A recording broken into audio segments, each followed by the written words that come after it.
Just introduce yourself. Good afternoon, everybody. I'm Mark Blackman. I'm the Corporate Director for Education and Learning, and a number of my colleagues are also in the room today. Thank you. Ryan. Good afternoon, everyone. Councillor Ryan Holloway, Dorset Council Ward Member for Wareham. Teresa. Hi. Hello, colleagues. Teresa Levy, Executive Director for Children. Thank you. Andrew. Yeah, Andrew Kirby, Ward Member for Winterbourne North. Thank you. Richard.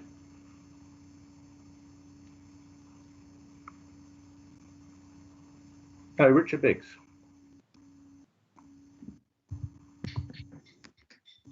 Here's to frozen. Okay, I'll come back to Richard. Antonia. Hello, everybody. My name is Antonia. I'm the Chief Executive Participation People, and we also run the Youth Participation Service for Dorset. Thank you. Great to see you again. Lisa. Sorry, there's a delay on my mute.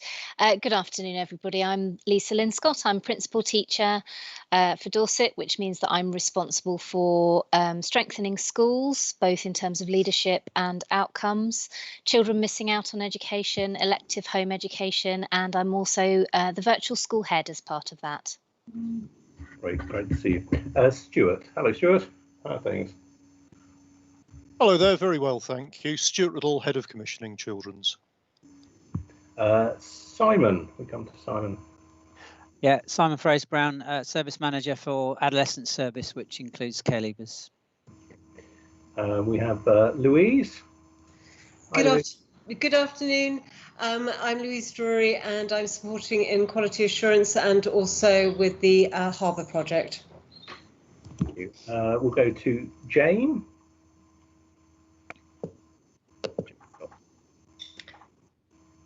Thank you, Andrew. Jane Somper, Councillor Beacon Ward and Lead Member for Children's Safeguarding. Kate. Good afternoon. I'm Councillor Kate Weller. I'm the member for Rodwell and White Regis, which is between Weymouth and Portland. If we could go to who's next up on my screens here, Karen Elliott. Hello, Karen. You're on mute, Karen. Sorry. Hello. Good afternoon. I'm Karen Elliott. I'm Head of Quality Assurance and Partnerships, which is responsible for the IRO service now combined into a QARO service, which is Quality Assurance and Reviewing Officers. Great to see you. Matt Chislett, please.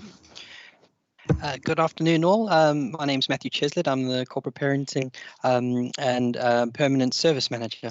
I could go to Elaine from Dorset Parent Carer Council, please.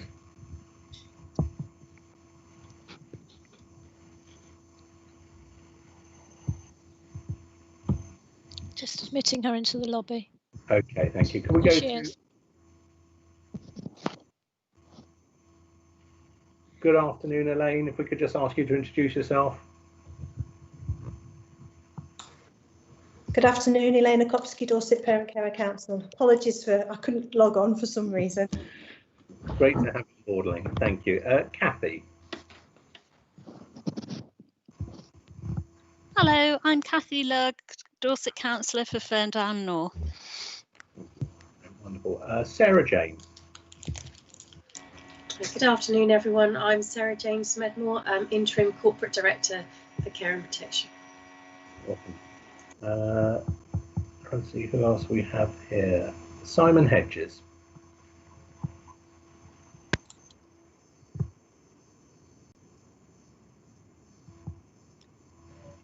And is Stella Jones with us, please? No, I have apologies from Stella Jones. Okay. And I think I've covered. I don't think I've missed anybody out. Don't forget me. Yes, Anne, we need to. One who speaks first. Hi, I'm Anne. I'm a youth voice.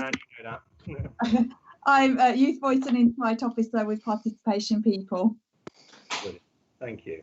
And Andrew, David will be joining us later, David Alderson. Okay. And I've just joined Councillor Parry, so it's Lynn.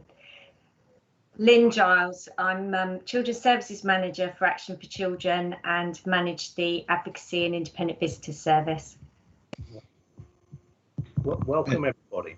And Richard Biggs. Richard, you're back. Okay, Richard. Sorry, it froze us earlier when it was your turn. So, Richard, do take a moment to introduce yourself to everybody. Hi, Richard Biggs, Dorset Councillor for the Panbury Ward in Dorchester. Welcome. Okay. In terms of the agenda for today, could I start by asking, have you all had sight of minutes of previous meetings? Sorry, I'll start with any. Could I start with any declarations of interest today, please?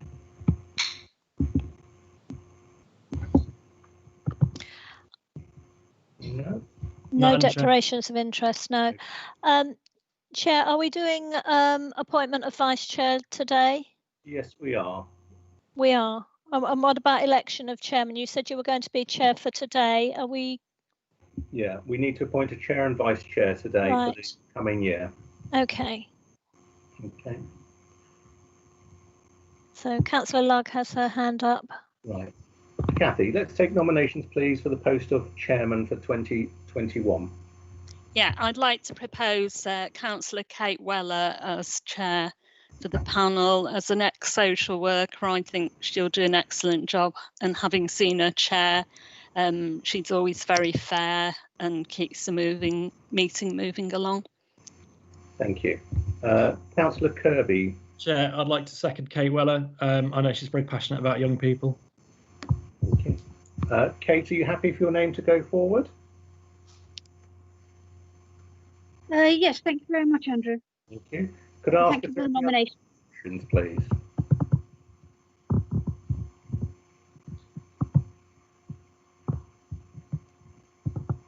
Sorry, it's not showing here on my screen if there are any other nominations. Ryan. Sorry, no, my hand is up for that's for the vice chair, so no other nominations for chair. Could I take an indication, please, of everybody's agreement? So all those in favour?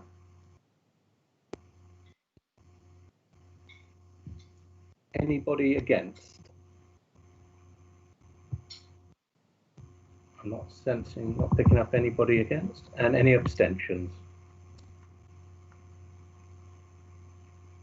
Okay.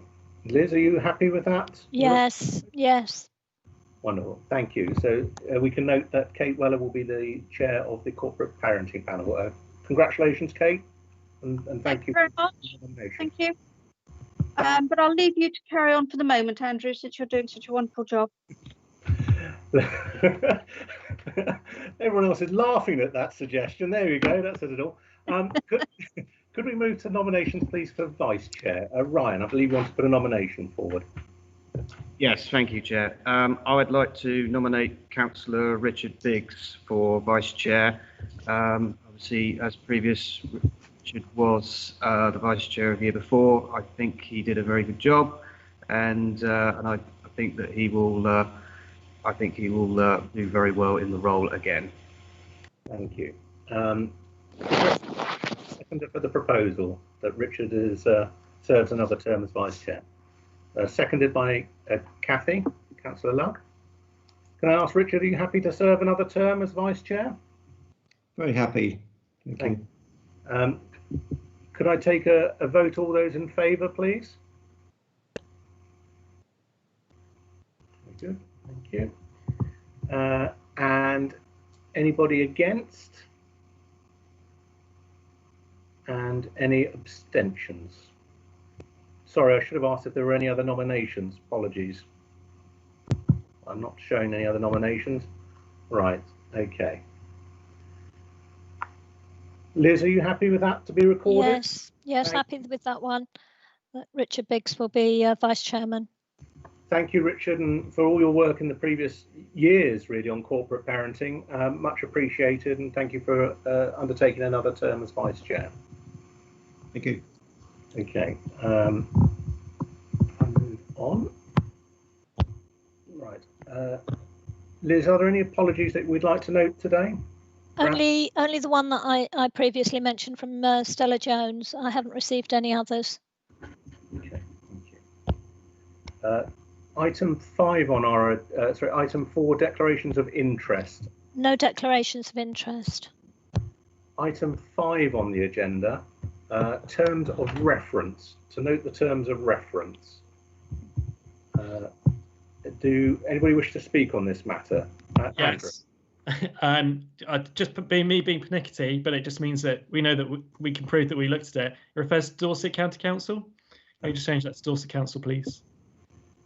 Thank you. That will be amended. Thank you. Well done on the sharp eyes there, Andrew. You spotted the deliberate ploy to make sure you were awake, obviously. That's it. Okay. Is any other comments on the terms of reference from anybody? Okay. No. Are we in agreement they can be? Antonia. Sorry, Councillor Parry. I just wonder if there's a sentence to be added at the end where the board will ensure the voice of children and people influence decision making and service development and delivery, about sharing the outcomes of that service improvement and delivery with children and young people in care. Just finessing the last sentence to hold you to account, to make sure that young people are able to hold you to account and they know what's being done with their insight to improve service delivery. Thank you. I wasn't very eloquent there. That could be polished. Okay. Any comments from board members about that? Are we generally in acceptance of Andrew? Very happy with that suggestion. Yeah, make it more eloquent, and I'm happy with that. Okay. We are also running a meeting chat on sidebar there if you do want to put anything in the minutes that we're going through. Liz, are you happy to add a paragraph to that effect? Yes, if Antonia can let me have the wording that if she can email that to me, then I'll put that in. She lets me know where to be inserted in the terms of reference. If we're all in agreement there, nobody dissenting? No. Okay. That is agreed. We will. Thank you for that. Item 6 on the agenda is the minutes of the previous meeting, which feels like an awful long time ago, the 11th of February. Much has gone on since then, as we are all aware. I will come to our acceptance of those minutes in a moment. Did anybody have any comments or any concerns that they wish to raise in relation to the minutes of that meeting? No. Are we, in that case, are we happy to record those as a true and accurate record? Agreed? Yeah. Okay, thank you. Oh, we've got Teresa. You wanted to come in on that point. Thank you, Andrew. I did, just really for the minute, and many of you will know, but whilst that was our last formal meeting, we have been sharing information and I appear to We've lost her connection there with Teresa. Board member. I'm having such problems with technology today, colleagues. I'm sorry. Am I back? Yes. Yes. I'm back. Hey, so sorry.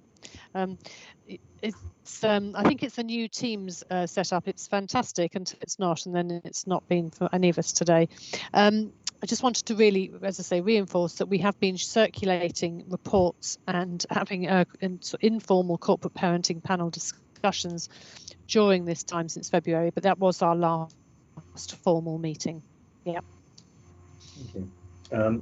Yes, and it has been an extraordinary period of time for all involved in corporate parenting, and my grateful, from my perspective as cabinet member, my grateful thanks to everybody who has done so much to support children and young people, what has been an incredibly difficult period during lockdown, and still creates some challenges for us going forward for the foreseeable future. If we're happy, the minutes of the meeting in February, 11th February, are agreed, we can accept those. Item 7 on the agenda is public participation. Let me switch screens. Sorry, folks. No, there's no questions or statements. Okay, nothing there. Okay.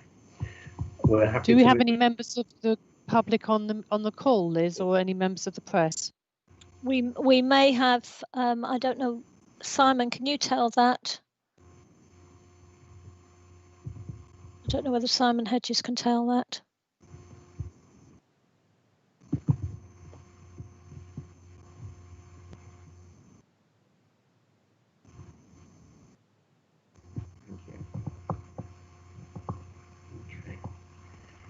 But nothing has been put forward for. No. Okay, this item. Okay, thank you. Which moves us on to item 8, the care leavers update. To receive a report from the Executive Director of People. So, Teresa, over to yourself. Thank you, Andrew. I hope you've now muted, Andrew. You're still talking, I'm not sure. Anyway, okay, let's see how we go. Yes, really, I'm going to hand over fairly promptly to Simon, who's going to take you through an update around care leavers. But I just wanted to really celebrate the team for the incredible work they've done during lockdown in order to be able to continue to support our care leavers. There's a huge amount of work underway. You'll see that we're being joined and supported by national bodies to support our self-assessments and our improvement plans around our outcomes for care leavers. But there's also some really good news and good messages about our feedback from care leavers in terms of how they experience the services in the last few months. So if I may, I'll hand over to Simon Fraser-Brown, who'll take you through a presentation, which I think one of the other colleagues is going to drive the presentation and share their screen, please. Hi, everybody. Thank you, Louise. Okay, good afternoon, everybody. Yeah, for those of you that don't know me, I'm Simon Fraser-Brown. I've been in my present role since the beginning of June, but members will also be aware that previous to me, Jane Edwards led the Leaving Care service. And you know, a lot of the compliment that Teresa's just given the service is very much owed to Jane and her team. I can't really claim a great deal of credit of it. The members have got in front of them the report from last time, the report for today. If I could just sort of draw your attention to some of the kind of key things that probably we might want to look at. So things that are going well. Dorset's got a really good in-touch rate. That means that we are in touch with 98% of our care leavers. At the last count, there are only 5 of our 262 cohorts that we don't have any contact with. One of those is abroad. 2 of those are asylum seekers with no longer leave to remain and who we think have gone to ground. And the other 2 are young people who have simply made a choice that as an adult that they don't wish to have contact with us. So whilst we wouldn't necessarily want that, that is obviously one of the things that comes with working with adults. We have 94% of our care leavers in suitable accommodation, and that statistic puts us above both the national average and also the average of our statistical neighbours. And that's great, but there's, as you'll see on another slide, that doesn't necessarily mean it's a perfect picture. We're also blessed with a stable team. So we have a team of personal advisors that support our care leavers. We've had very low turnover of that team, and the legacy of that is that our care leavers have lasting relationships with their PAs. They don't tend to change PAs, and those relationships are really good in terms of providing support. And that has been really borne out in 2 areas, really. So that we run a customer satisfaction, a sort of text message service in which anyone that's had contact with our different services services is text to say, how's your support been? The recent survey showed 100% positive feedback for the care leavers, which is really, really good. We should be really proud of the personal advisors for the work that they've done. And equally, we've run a recent piece of work around New Belongings, which is a national initiative that we're one of a handful of authorities that are signed up to. And again, the feedback from the engagement of about 70 care leavers has been really, really positive about the relationship that they have. We've got a really sound data set, and that sounds a bit dry, but the flip side of that is that we have a really good understanding, and we know and understand our care leaver cohort. We know who they are, the needs and issues that they face, and that makes it a lot easier for us to plan and respond to that and think ahead. So next slide, please. So some of the challenges that we face, there are, I think, starting with, there are too many care leavers that are neat. We are, in fact, or we were at the last national statistics that we have, very much in line with both the national trend on this and our statistical neighbours, which is that around 50% of care leavers are not in employment, education and training. Over the last 6 months, that number's gone up. So we've actually got about 56%, we think, that are not in employment, education and training. And whilst that may or may not be in line with recent trends, depending on what the other authorities have done over the last 6 months, I think we have to really challenge ourselves to say, are we really happy to live with that? And just, do we feel that's acceptable? So I think there'll be a real drive from Dorset to really address that over the next 6 to 12 months, really focusing on how we provide better opportunities, how we can support young people into education, employment and training. We've had an ongoing challenge, which is we simply not had enough personal advisors, and the recent restructure of children's services has allowed us to address that. We have, and the upshot of that is, until recently, we were not able to provide a personal advisor until a young person leaving care was 17 and a half. We need to address that. We think it's too late, and we want to get alongside those young people between the ages of 16 and 18, so that relationship is really sound when the personal advisor really becomes the go-to person for that care leaver. We've still got some work to do in terms of finalising and establishing a care leaver offer, and there's a finance policy that comes with that. That's in draft format at the moment. We think that the New Belongings work sets out really a level of expectation about what should be offered to care leavers, including financial support, but also, what they get when they reach 18 in terms of what they can expect around accommodation and moving out and the support and so on. As I say, that's well advanced, but we need to do some more work to finish it. And then the other bit is that we have although 94% are in suitable accommodation, the upshot of that is 6% are not in suitable accommodation. And while that's a small number, it's about 16. It is a bit of a challenge for us, and we don't want anyone in unsuitable accommodation. We should really be working towards a 0%. So again, further work to do on that. Next slide, please. So, referring to the previous slides, we have been very successful in recruiting personal advisors. We went out to advert over the summer. We had 42 applicants, which probably indicates what an appealing job that is, and that's fantastic. And I'm really optimistic that the people we've recruited are really going to enhance and improve the support, the service that we've got, and really allow us to kind of get involved with our care leavers much earlier, ensure everything's in place so that transition from being in care to being a care leaver is really smooth. The New Belongings self-assessment work that I referred to will very much align with the work that I talked about around really developing our care leaver offer, improving that. That's already well in draft, and we'll need to kind of follow through on that. We are working very hard. We at the moment only have one team manager in the service. That's putting quite a lot of pressure operationally on us, but we are working to recruit a permanent care leaver team manager. And then the last thing is we're doing quite a lot of work around tracking our care leavers that are not in suitable accommodation. We have a spreadsheet available for that. We're ensuring that we are on the case with that and starting to look at some of the challenges. Some of those challenges are COVID related, unsurprisingly.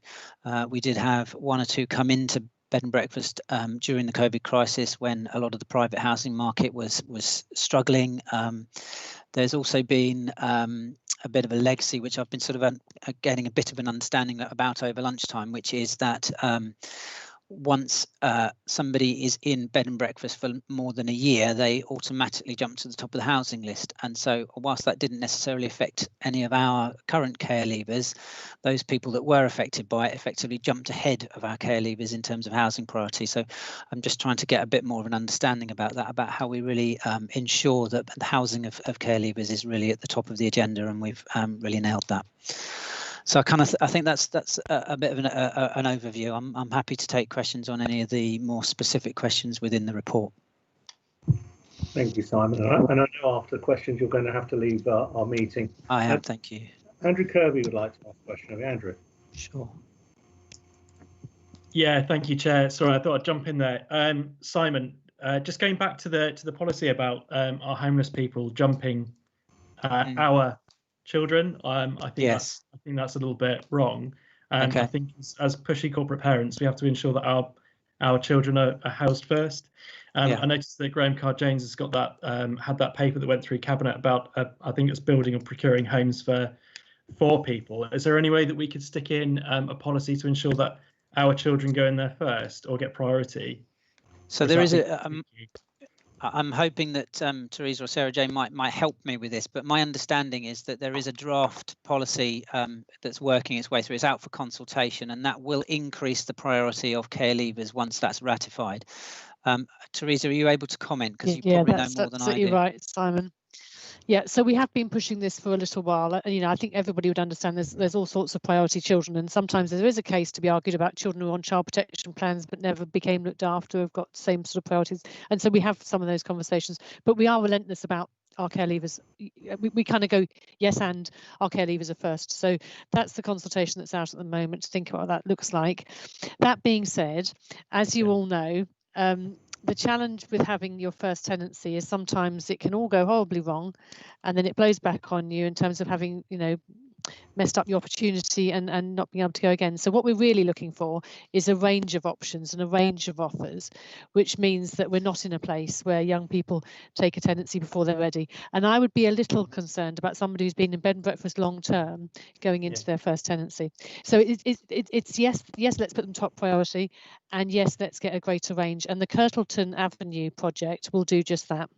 So we know we're just steps away from having a significant number of units there in Kirtleton Avenue, which can be both developmental flats, training flats, and a permanent, long-term anyway, living arrangement for our young people. So we can see down the tunnel that we've got the solution to our problem, but a very unhappy position to be in with 8 young people in bed and breakfast today. Can I just to very briefly add to that? I think there is something in there about, it's really right and proper that we keep an eye on and we keep focused on those that are in unsuitable accommodation right here, right now. But I think there is also that important that there's various bits of work that allow us to not end up with another cohort that are currently not in bed and breakfast, but where that is a risk if we fail to plan properly. So I think there is some work to do around improving our staying put arrangements. There's the work that Teresa's talked about Kirtleton, and there's also some of that work we can do around getting the processes and procedures right with our housing colleagues as well, so that although we've got to deal with the current immediate issue, there is also that bit about getting ahead of that so we don't end up with another group of young people ending up in the same position. Simon, I'm also mindful, we will move on to Kathy in a moment, but I'm very mindful that there is bed and breakfast accommodation and there is bed and breakfast accommodation, and that is a very, very wide sphere to have to deal with. Do we have have we drafted an acceptable standard of bed and breakfast accommodation for young people, and do we provide checks on it? Or are we literally just finding a bed for them? I think placement is usually managed by our housing colleagues, so I need to check what checks they do in terms of the suitability of that. I think one of the challenges we face, and I think we've skirted around it a little bit is in some cases young people do end up in bed and breakfast having exhausted other opportunities around their housing, and that's probably because their first where we put them originally was not quite right, which I think Teresa briefly mentioned. So I think there's also the bit that we need to acknowledge, which is that some young people actually quite like being in bed and breakfast, even if we're not particularly comfortable with it. For them, suddenly that they quite like that, and so that's some of the challenge that we face. But as you say, if that is a bed and breakfast placement which is really not suitable, and they are surrounded by a lot of other people who we really wouldn't want them to associate, that really does cause us to be concerned. So I completely take that on. I can't comment on what checks are done on it. I don't know whether Teresa's able to help me out on that. Teresa. Yep, happy to do. So I think our housing colleagues are really very cautious about, they share with us the same concern about placing young people in bed and breakfast. So they are very mindful about where and how. But the reality is the kind of situation we're talking about is sometimes where young people are coming out of custody and sometimes short notice and needing to act quickly. So we are looking, and we're always very careful to match where we can and to not place people in significant groups of vulnerability. But be assured that those young people we are in touch with, as Simon has told you, the most important message is that we are in touch. And when I was hearing a report on the bed and breakfast young people this morning, it was the issues about people knowing their stories that reassured me that people knew exactly who they were and where they were. But I can see that Councillor Kirby, Andrew, has asked for the consultation coming to the board. I think that's a perfectly reasonable thing. Whether we'll have it, we can do it virtually, even if we don't have an actual physical board. We can certainly share it with colleagues. Yeah, that's cool. Can I ask a supplementary, Chair? I know that's a bit cheeky. It's just related still to the thing. I think my feeling is that, like, I would never put my child into bed and breakfast. So why are we doing it as Dorset Council? I think we should be quite brave on this consultation. So, if I've got Grace and she's hitting 18 and she's looking for accommodation, I'd be her guarantor. I'd probably start helping her out with things like loans. I'd probably start thinking about like how to get her onto the property market. So I think like my steer from me is let's be brave, let's treat them as our real children, and let's get them a house or a home. Thank you. Andrew posed the question there that a consultation should come back through the board. Is there general agreement that this is the way forward here? Okay, if we could make a note for that to happen, please, in some form. I'll leave it with the directors to assess how to make that happen operationally. Thank you. Could I move to Kathy? I know it's been very patiently waiting to ask a question. Kathy. I'm not really usually known for my patience, but yeah, it's following on from something that Andrew said, and I think I read it in the report. Foster parents are supposed to use some of the money to save for the children. Now, I think I read that our policy isn't very clear on this. How many of our children actually have savings when they get to 18? Because having fostered for another authority, they were quite hot on this and kept a check on how much money was in the child's account and made sure that it moved with the child if they moved placements. So if somebody could... I think Teresa would like to come back on that. Thanks, Kathy. Yes, I absolutely agree. It's absolutely essential that we do that. I know that some of our children have, because I'm sort of administrator for that at times when they're transferring back, and we've just been doing some of that for some of our young people. I couldn't tell you today, but it's a really good question, how many do and how much that is. But we can come back to you on that. But absolutely, it's in place and it is a requirement. As I've said before, when our children have many moves, it is the sort of matter that can get lost and disjointed, really. So it's a really good thing for us to do a bit of a deep dive on. So I'll come back to you separately if you like. Can I just come back on that and say that it's perhaps training for foster carers, that it needs to be reiterated more firmly that they need to be saving that money and the percentage they should be saving, but also chasing it up if they get a child that's been placed elsewhere beforehand to make sure that that money is transferred. What I don't want to see is a child getting to 18 who's been in care since they were 2 with no savings whatsoever. Yeah, thanks, Kathy. It should be as part of their delegated powers piece. So that's what we need to make sure that that's there and that's completed regularly.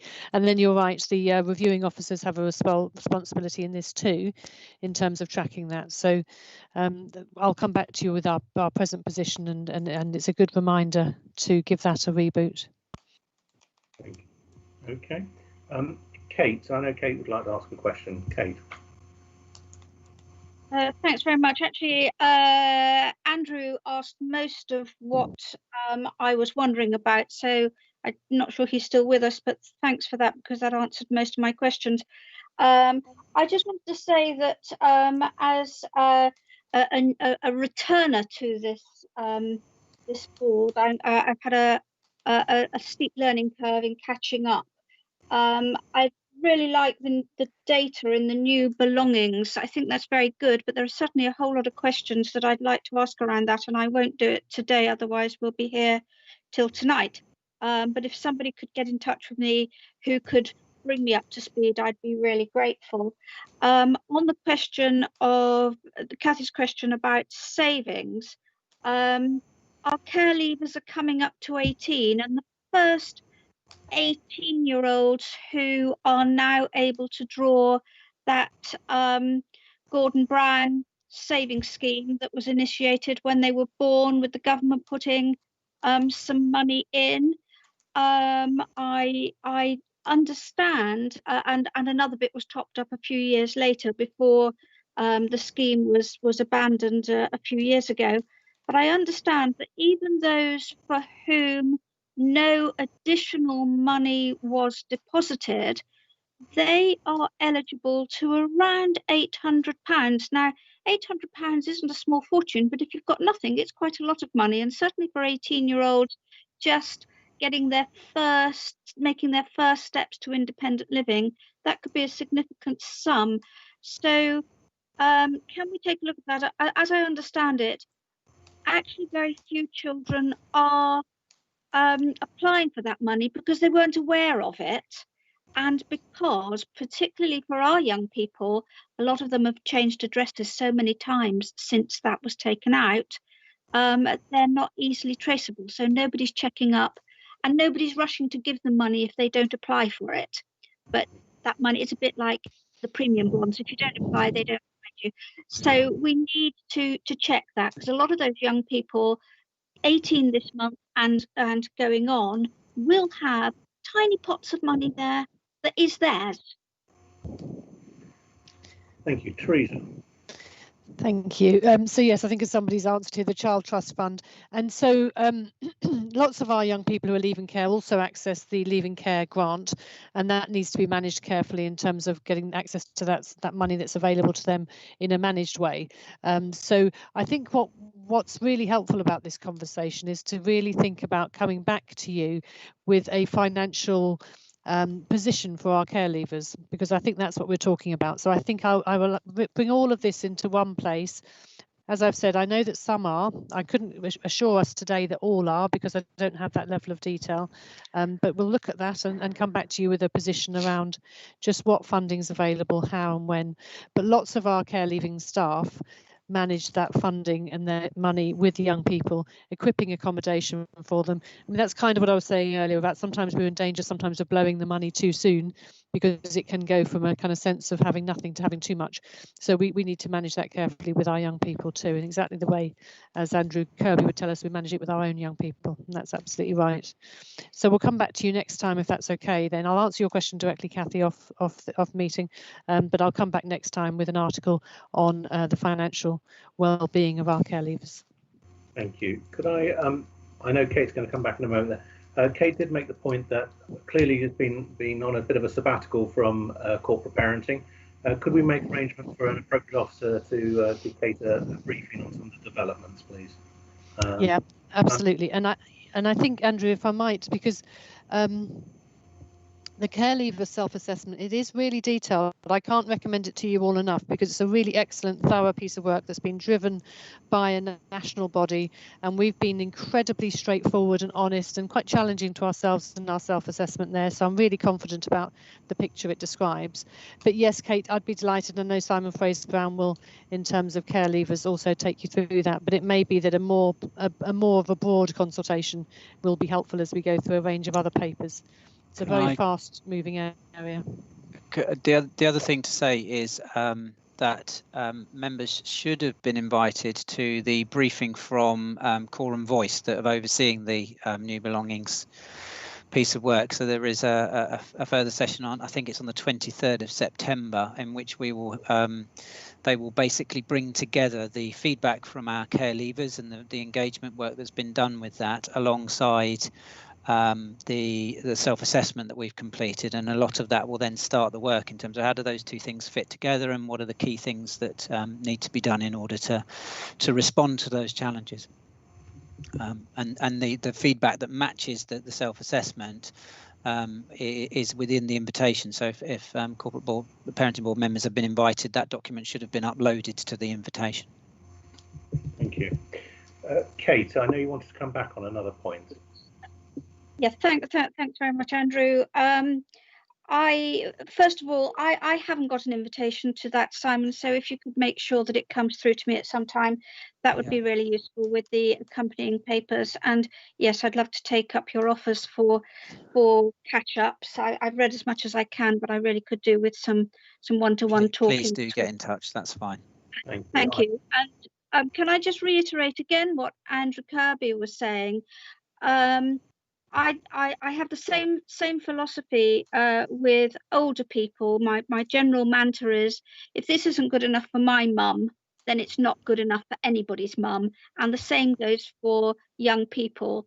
If I wouldn't be prepared to see my grandchildren in this accommodation or having this level of support for my grandchildren, then we shouldn't be prepared for that either. And we should strive to treat all of these young people as though they're ours. They really are ours. So that's where I'm coming from, for those of you who don't know me already. Okay, thank you. A perfect segue, because it's Councillor Kirby's next in line to speak. So go for it, Andrew.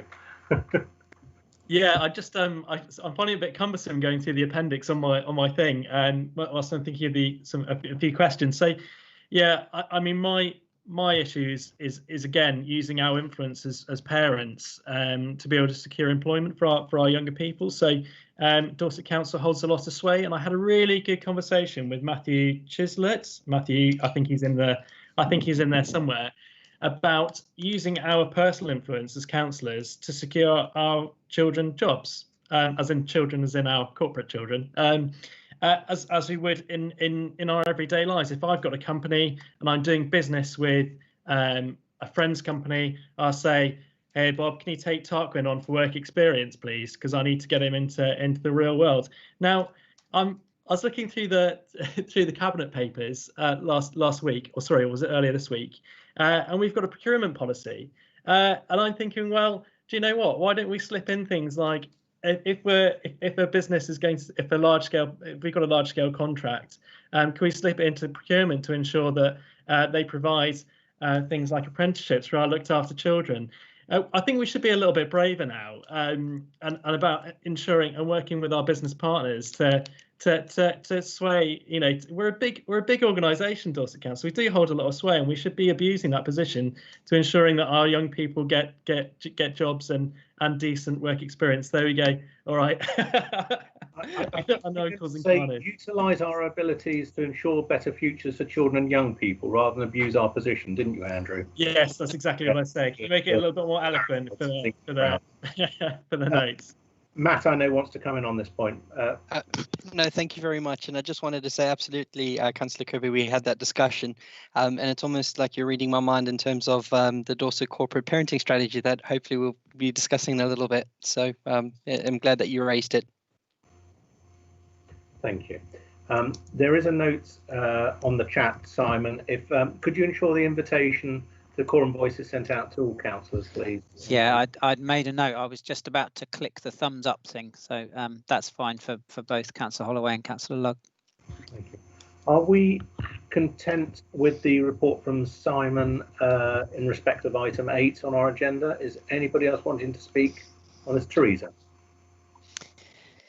Thank you, Andrew. I did just want to kind of sum up on, yeah, we are really concerned about the significant number of our young people that are not in education, training and employment, but we're also really delighted that a number of our young people have recently secured apprenticeships, not least with ourselves, and also 9 young people who graduated this year from a range of higher education opportunities, and joining them, as I was privileged to a few weeks ago in their online graduation ceremony, which I'm sure was much drier in every way than it would have been in reality, was quite sad for them, but a delight for me to meet with them and hear from them about their incredible journeys through their time in care and becoming care experienced and then moving on through to higher education. They were very generous in being able to share with us what worked well, but it is just quite incredible to really see how much of an achievement they've made. You know, that's so just really wanting to always balance out that we have concerns about some of our young people's outcomes, but they're also a significant number of our young people that are doing fabulously. And I think it's just important we keep that balance too. Absolutely. Yeah. Thank you. Simon, thank you for your report. I know you've leave us now, haven't you? Can't yes. Say in a minute, that's fine, but thank you. Thank you very much. I'll move on to item 9, the data sets, which I think Teresa has taken us through. I'm certainly going to make a start, Andrew, and then colleagues may well jump in too. So we've got a sufficiency strategy verbal update first. Is that right? Or is that out of sync? Sorry. Okay, we'll come to the. Can you move us on? It was sufficiency, but I'll move you on. Thank you. That's great. Thank you. Okay, so my machine is playing up something chronic. Sorry, folks. So as you've said, really the data set, and I'm glad Kate's kind of welcoming the increased level of data, and it is important that we have much better data, and we do now have a much improved data set around our corporate parenting and around our children in care. The key issue, as you can see, is that we continue to have a significantly higher number of children in our family than people like us, and that remains to be the kind of core really of the challenges that we face. So the graph at the top there tells our story, especially when you understand it against those new entrants. So I'm going to say a little bit more about that in a minute. But clearly we have a much older population of looked after children than younger. And those that have been with us for a long time are a much bigger number than those that have just come in recently. So that graph on the left-hand side with showing the red ring there of those who have been in our care for more than 37 months. They are very much our children. And then the status of those children, of our children, is very much a firm legal status. They have been through the court process, that blue ring, and they are very much in our care. We are very much their legal parents. So when we look at the rate, it's an important thing, as you know, from rather than the numbers in particular. When we look at the numbers who have come into care, they are very managed at that level on a monthly basis. And the numbers that are coming in and the demography of those that are coming in are largely younger, and they are coming in through the courts. So we know that those that are coming into our care are absolutely the right children to be coming in, but we're not seeing the same level leaving our care, particularly during COVID, as we were previously. We have been in a position where, for a range of COVID reasons, it hasn't been possible for us to exit children from the care system. There was a directive from central government not to exit 18-year-olds, which we were very comfortable with. Not all the 18-year-olds were comfortable with that, so we need to kind of also work on their experience of how that was. But equally, we were not able to progress the court hearings in the way that we would have wanted to be able to. I think it would be absolutely right for all of us, and I certainly agreed with the judges at the outset, that any contested hearings around removal of tiny babies and other children needed to have time for that family to operate in an ordinary environment as possible in their communities, and COVID lockdown wasn't that. So a number of court hearings have been delayed and deferred, and some have been progressing at a slower pace, and we presently have a significant number of children who are in our care, who are waiting to outcome in the final hearing, and at that point of a final hearing we would normally move them on to adoption. So we have a significant number of children who are also older, who would have been returning home, but clearly getting an intensive contact package for those children has been difficult during the period of COVID. We move on to health. Louise, do you want to take through the health slide? Yes, absolutely. What I would like to draw attention to here really is we can see that we do have a little bit of disparity between the data that we hold on our child's record system Mosaic and the information that is held by our health colleagues. And so what we have done to address that, we do have excuse me, a health liaison group is being set up so that excuse me, that we could ensure that the data that we hold is absolutely replicating the data that is held by our health colleagues.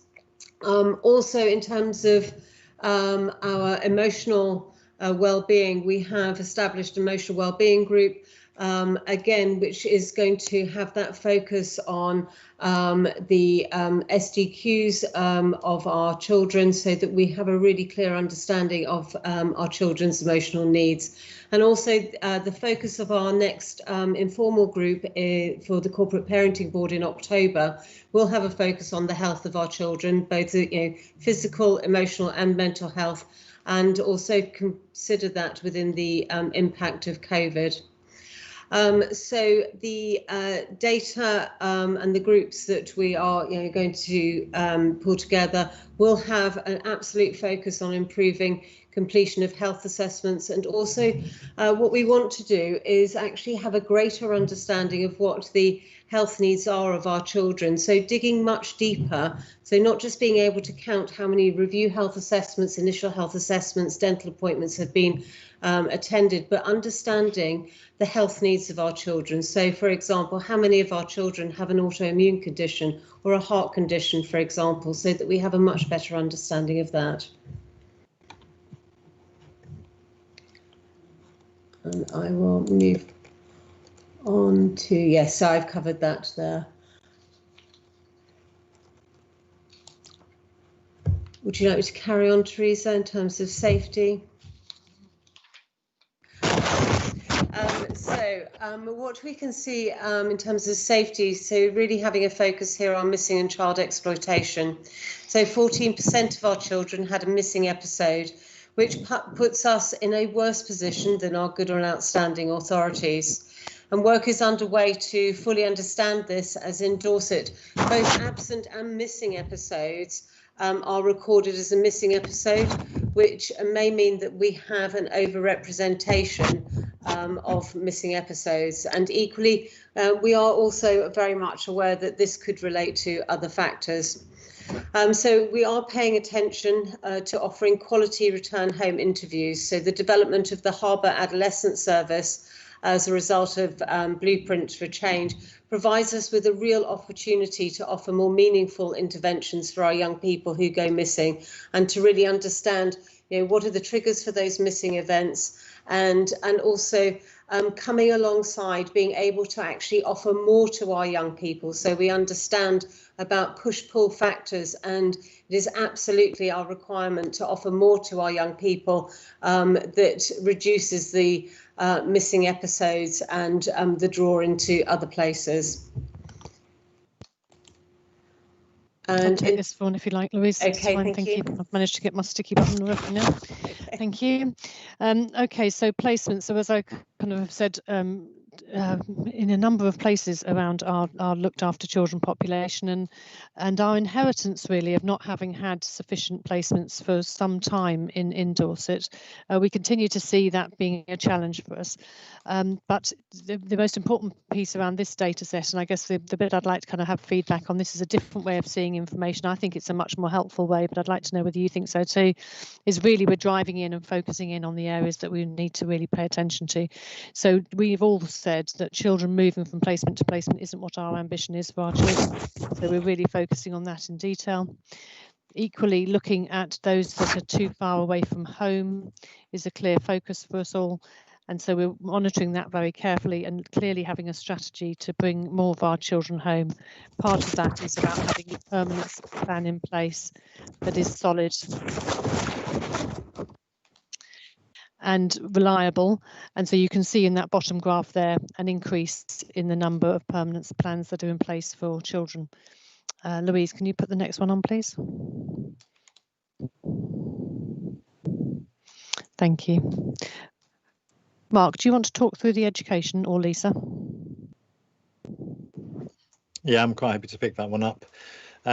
Just looking across the data there, you can see we do have some differences between our national rate and the Dorset rate as we wander through, looking at education and healthcare plans and children in care achieving the standards. This is a focus for us. So looking at our outcomes for children, we absolutely want to be improving those. And the focus of the Virtual Heads report later on talks about where we are in much more detail. So I would defer, if you like, to a little bit later on to answer some of the detail there. But quite considerable work is going on in terms of working with our schools to highlight the outcomes for children, particularly in our primary phase, where we really want to see a gaining momentum now in terms of improving the outcomes for young people.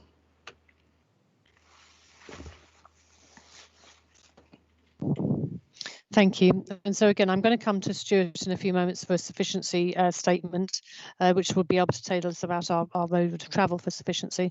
But there's an important data set here which we look at and interrogate and act on, which is the numbers of foster carers we have, the usage of those foster carers, and the number of other households that have changed either through registration or deregistration in that period of time.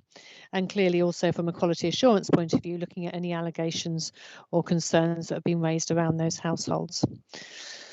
Okay, thank you. And adoption. So you'll all know that we have a regional adoption agency arrangement in collaboration with BCP Council, Aspire, and we are looking at a review of that service at the present time. It's timed to have a review. And when it was first configured, it needed to have a set review because of the nature of its configuration. We need to be confident that we are both recruiting enough adopters for our children and that our children are moving through process in a speedy and timely way. I think it's fair to say that even before COVID, I was concerned about some of the progress around some of our young people. I don't have any particular prescriptions myself around age of adoption. I think all sorts of children can achieve adoption, and they do. And our older young people, they might be harder, but I think we need to keep being ambitious about that. If we're 5, 6, 7 and 8 year olds and we haven't been as successful as I'd like us to be in that area. And now with COVID, we will have some real challenges around the number of young people and children and babies even we will have waiting for adoption into the future. So we're watching that very carefully, and a review of that service will be available in the next few months. Thank you. Care leavers, I won't say any more on that. You've had a report on care leavers already today, but this is the final data piece of the data set that you'd be receiving on a regular basis at Corporate Parenting Panel going forward. Thank you. Does that conclude the data report? Okay. It does, thank you. Would I like questions from members? I think Andrew Kirby wanted to speak on a matter. And I do. Let me just sort out my screen. Sorry, Chair. There we go. All right, I've got you. Yeah, my questions are around statutory health assessments. So if we just bring it back up. So at the moment, according to the data, it says in April 40% were completed within 21 to 30 working days. The remaining 10% on or after 31 working days. So what? Just a quick thing. I'd prefer that personally if the figure was related to 28 working days, purely because that's what the policies are. Although I can understand why it's done like that. And then it's also a little bit concerning that they're not all being completed within the statutory time. I know that off the top of my head, there was we looked at this a while ago to see why they weren't being completed in time. And I just wondered perhaps if someone could just expand on that for me. Yeah, I'm very happy. You okay with me doing that, Andrew? West on this, wasn't there? Sorry, tell me again. Sorry. There was some disparity east to west of the county on things like health assessments. There was, and there was certainly availability of medics has been an issue. I think the other thing I would just want to kind of formally raise and make sure that we pay real attention to going forward, and maybe it's something that Councillor Weller and I can think about, is that this corporate parenting board really needs to be multi-agency. This is a multi-agency corporate responsibility, and it is in terms of membership, but we need to push ever harder to make sure that we've got the right engagement here, because this is a really good example actually of where we share a performance indicator and both sides are codependent upon each other.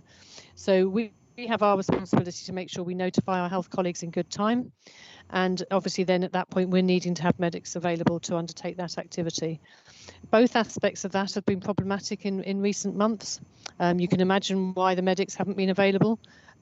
However, from my point of view, it's really essential that we can act quickly with that, even in terms of the times we've been in. So it is a performance indicator that we also track through the safeguarding board arrangements. So it's on our risk register, owned by Vanessa Reid from the CCG and myself. And we're getting to that place where we're confident that our notifications are done in time, and we're just needing to make absolute certainty that we've got the right level of medics available in the right ways to get those assessments done. Just as a point of information, we have, as part of the new legislation easements, got some permissions to act without medicals in certain circumstances at the present time. We could place children for adoption, for example, without those being done. I haven't utilised any of those easements at this point. I want to have all of that information available to people, so we haven't activated those. Andrew, did you want to ask a supplementary? Yeah, I was just going to go back to the fact that I know we sort of looked at contracts regarding the statutory health checks, and one of them was I think we called it the gold standard. I'm just wondering why we didn't go for the gold standard. So the clinicians used to, the gold standard would be the clinicians visit the young person in their own homes, because I know that there was an issue with carers being able to get our young people to hospital, and that was even before COVID. So yeah, I'm just a bit concerned that nothing really moved forwards with this. I'm not sure I'd agree, Councillor Kirby, that is a gold standard, because actually some of our young people, particularly if you're thinking about young people, 15, 16-year-olds, they really don't want people coming to their house to do that. Actually, the sanctuary of a clinical space can be very reassuring for them. I'm actually more of an advocate that we look to a nurse-led service for some of these, which is a problem around some of the guidance. But actually, for some of our young people, a nurse-led option in a place that's completely away from their home is possibly better. It may well be the place where they actually talk about what's happening to them. I've loads of experience of doing that and doing that very successfully. Young people really feeling that they would want to be able to describe what's happening for them and where they are as a first point with a kind of nurse-led service, and that wouldn't necessarily feature terribly well in a foster home. Okay, so I can think we come to a compromise? How about we give the young people a choice of both, so either being visited in their own home or visited in a clinical setting?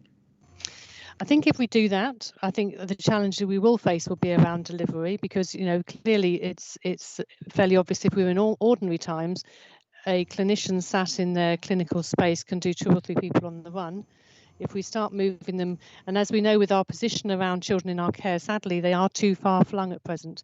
We could spend a lot of time, a lot of clinical time with people travelling to people. And that's, whilst that, that might be suitable, really, really suitable, and actually best practice for some, we would lose a lot of clinical time with travelling. So I think we need to, at the moment, really focus upon getting those assessments done and then done in good time, and then look to making sure that, I think as was said in the presentation, we actually understand the health of that young person and make sure we're responding to it, because that's the most important thing. After all, that's the kind of purpose of it. It's an important indicator for us to track, but the purpose, which I hope we can get onto fairly quickly, is around actually how well are our children. Andrew, I'm going to have to come back to you at the end. I've got to let others speak. Ryan, I know you want to raise a question. Ryan. Yes, thank you, Andrew. It's going back to the report there on sufficiency, where it says a number of households have resigned. Obviously, that number seems to have increased from 44 to 64. Is that where those households have they actually resigned, or is that because of the council has just decided that they're no longer fit for purpose? So I'd just like a little bit of extra detail, a bit of clarification, please.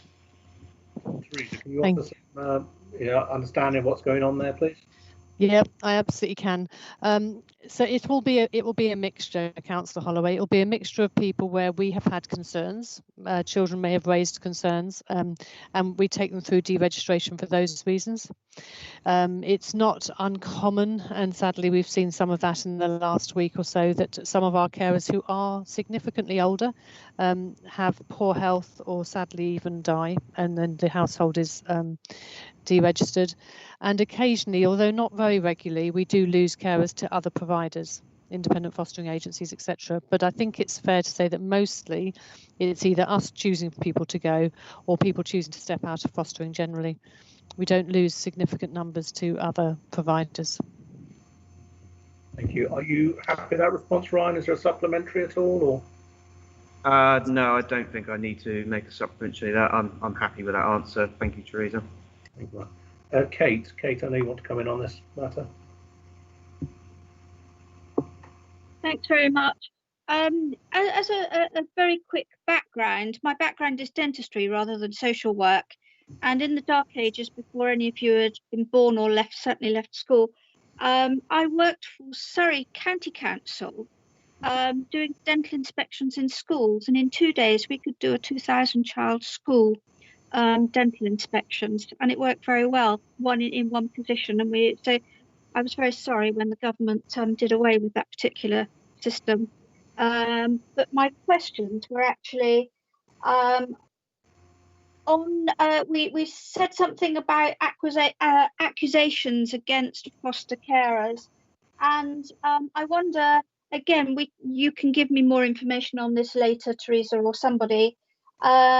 Do we drill down on that? It looks as though most of those accusations are unfounded, but it would be good to know the reasons that they're made in the first place and whether we can preempt that, because I'm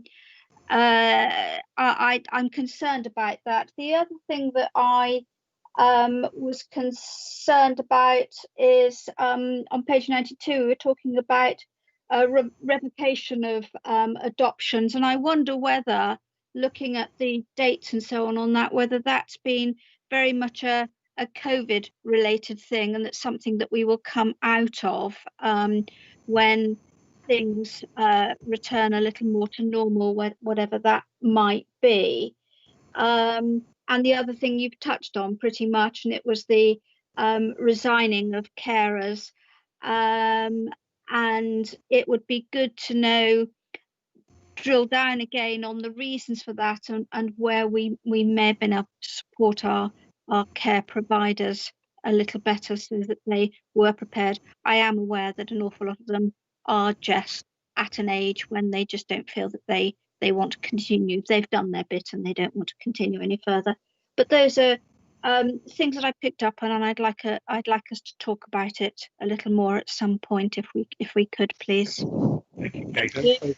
I think both Teresa and Mark Blackman are going to give a response to the points you've raised. Over to you, Teresa. Yeah, I'm happy to, and I'm going to ask Matthew Chislett to come in too to talk about the improvements he's looking at delivering with our fostering service. So allegations, do we drill down into them? Do we do? I worry about those as much as anything else, Kate, I have to say, in terms of placing other people's children in other people's households. You know, what a huge risk and responsibility. And I would say not so much unfounded as unsubstantiated. And so we kind of keep that kind of principle really around. Sometimes things not you can't find either way, can you? But we do look at them very carefully, and if we look at them both in that individual moment, we look at them with our local authority designated officer, we look at them as part of their annual review, and we look at them in terms of the children's annual review. So we have a range of places where we consider what that's telling us. And yes, sometimes it's telling us that people have been left maybe managing behaviours without strategies to manage behaviour. and then a certain sort of management behavioural issue comes around. Other times it's more of a concerning matter really around children not being part of the family in the way that we'd want them to be. And I think Kathy will have seen at her presence in fostering panel some of those sorts of scenarios, and know that we investigate and drill down into those with significant tenacity. Thank you. Mark, they want to speak on this. Yes, thank you. I just wanted to respond to Kate's thoughts around health assessments and actually the general wider population too. You refer back to when we did dentistry checks in schools, and the government have only just restarted the weight and measurement programme, but that's with a thought around a much bigger systemic approach to managing, for example, child obesity. And I think one of the things that we are looking at here in our data set often is some of the complexities around children at a distance, children who are outside of our local authority area. But absolutely, we want to take that wider view, and a lot of our conversations now with health colleagues are around how do we, as corporate parents for all of our children in Dorset, how do we bring forward a stronger health agenda in order to make sure that we're looking after our children better, full stop. Now that has obviously implications around all kinds of things like data protection and other things, but fundamentally we are here to discuss how we do better for all of our children. Thank you, Mark. Kate, did you have a supplementary you wanted to ask? Yes, please, Andrew. On both your points there, Teresa mentioned using nurses or nurse practitioners, and from my own experience, I think that that's something that would be really useful for us to follow up a little on, because they're a huge resource when medical resource is tight, to say the least. So we it's conversations we can have as we go forward, and I would welcome those. Thank you. Thanks, Kate. Thank you. Kathy, I know you need to move on to you. Kathy, you wanted the question. Yeah, first I'd like to reassure Ryan that we haven't lost any foster parents that we didn't need to or hadn't got genuine reasons. Foster parents are generally very happy fostering for Dorset and the support they get from social services. My question was more about the children that are coming into care, young children. Do we collect any data about whether their parents were in care themselves, especially whether they were in care in Dorset? Because if they were, I think we're possibly missing a trick on, supporting them to become better parents themselves. Yeah, absolutely. So it's certainly true that some of our care leavers do go on to be parents, and we support them in that parenting role. And there is no darker day in my day than when I have to make a decision to remove our corporate grandchildren. It's a miserable activity, and we work very hard to think about how we can support them. I wouldn't say it's a huge prevalence from my kind of experience of looking at our cases, and again remembering that actually the average age of children in parents where there are really significant concerns across the country is over 25. It's one of the kind of myths that sometimes we really worry about, 16, 17, 18, 19-year-old parents, but actually there's quite a lot of evidence that that's not the age for us to be worrying about. It's the 25s to 30s and plus even that we can kind of worry about just as much. So if they were in our care, they certainly were there recently. But we do have some of our care leavers are parents already, and some of them parenting very successfully, and that's our objective. If that's where we find ourselves and they're choosing to have babies early, then we'll want to support them in being successful in that. Teresa, did you want to comment on what local authorities took the view that they never close the door to a care leaver and ensure that they can stay in touch with the service, and as a result of that, they report that they are not taking in. The result of it is they are not taking their care leavers' children into care. Is there a rolled out? I think that is an important perspective. I think what we know is that some of our care leavers I think, as Simon was saying, at the moment, one of the young people we're not in contact with, and it's only one out of 240 odd, as choosing, positively choosing not to be in touch with us. And some young people do want to put a lot of distance between us and their care experience. However, most of them do stay in touch with us, and some to 26 and onwards. So, especially if they're in an unsettled space, or they're in higher education, or they've got some other arrangement, parenting being part of that going on. Most of our young people are in touch with us well up to 25. And obviously the point in which we come to know a family and they are care leavers of ours, that helps us to really frame their understanding. Thank you. I appreciate we are a little over time on this, but it is important, and we have given it a very good airing today. If there are no other urgent questions to ask on item 9 of the agenda, could we move on to item 10, please? And you will have to excuse me, I need to step out for 2 minutes to deal with a matter in the household. But I'm leaving with Teresa to coordinate. Thank you. So the placement sufficiency then, if we might, Stuart, I'm going to hand over to you fairly promptly if I could. This is a presentation on our direction of travel around having sufficient capacity. You'll all know that we have a statutory responsibility to have a sufficiency statement coming forward, and we wanted to just share with you our direction of travel around that before the actual statement comes forward at the next board. Stuart. Yes, thanks, Teresa. We've not done a slide set for this because most of the information's in the report, and it doesn't really go down into bytes very easily. But as Teresa said, this is indicating our approach and talks about where we want to get to. Previously, we've probably had a bit too much data in the sufficiency strategy, because as we've got better at giving you live data and better dashboards, actually it doesn't looking at our needs doesn't become a once in a year process. So we know the situation and the initial parts of the report in terms of what our needs are covered in sections 1 to 4, and you'll be aware of them. The important bit for me is section 5, what we're doing about it. So that's what we want to update you about now. Some of what we want to put in the full strategy will be some modelling of the future. So we need to try and think about where we'll be in 1, 2, 3 years' time, just because that gives us something to measure ourselves against, so we can see how well we're doing in achieving better sufficiency. In summary, the situation at the moment is fairly simple. We've got an awful lot of children in care, and we send far too many of them outside of Dorset, so that's bad for them. Because we've torn them away from their families, their friends, their schooling, their health professionals, and it's also bad for the Dorset economy, because that overspend that we're sitting on within the council is being spent outside of Dorset rather than recirculating within the Dorset economy. So it's a bad situation that we need to move away from.